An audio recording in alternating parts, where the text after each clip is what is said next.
Chris Wooten owns Safe Harbor Seafood, one of the sources of those famous Mayport shrimp. He's worked in the seafood business for 23 years and got his start with Safe Harbor.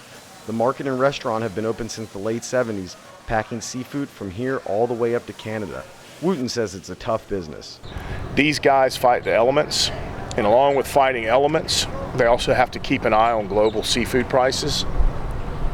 They have to keep an eye on the fuel prices, and like I said, I think you'd be shocked to know how tuned in these guys are to the cost of barrels of oil on a daily basis, that daily market.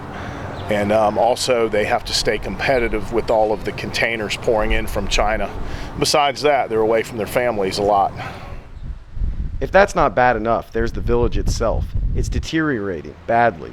The Jacksonville Port Authority wants to build a $60 million cruise terminal here, but opposition put the plan on hold for the past 3 years.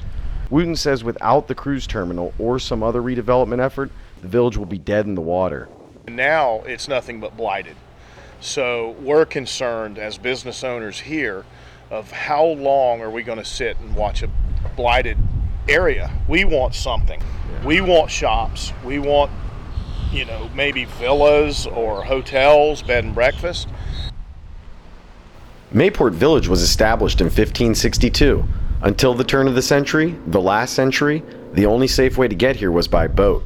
Milliard Cooper has lived here his entire life, all 79 years in Mayport. He's seen a lot of change. A lot of my childhood is right there. See? Well, I was about 5 years old whenever they started with the Navy, in 39 or 40. See, they started with the, I can remember the bulldozers pushing dirt around and putting up a fence. I lived just a stone's throw from the lighthouse over there in Mayport whenever they started. Only about 500 people lived here before the Navy moved in. The Navy changed all that. The fishing boats and shrimping boats of Mayport aren't the only vessels on the St. Johns River. The St. Johns River Ferry has been running since 1874 and is the third largest non-military business in Mayport. The ferry connects Mayport to Fort George Island. It makes about one trip an hour during the week.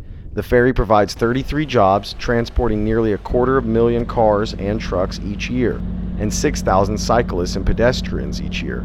Without the ferry, it's a 48-mile round trip over the Dames Point Bridge. Despite all the changes in his lifetime, Milliard Cooper says he still likes it here. I wouldn't want to be anywhere else. I wouldn't want to be anywhere else. That would be one change Cooper would not want. Stephen Cerri, inside Jacksonville.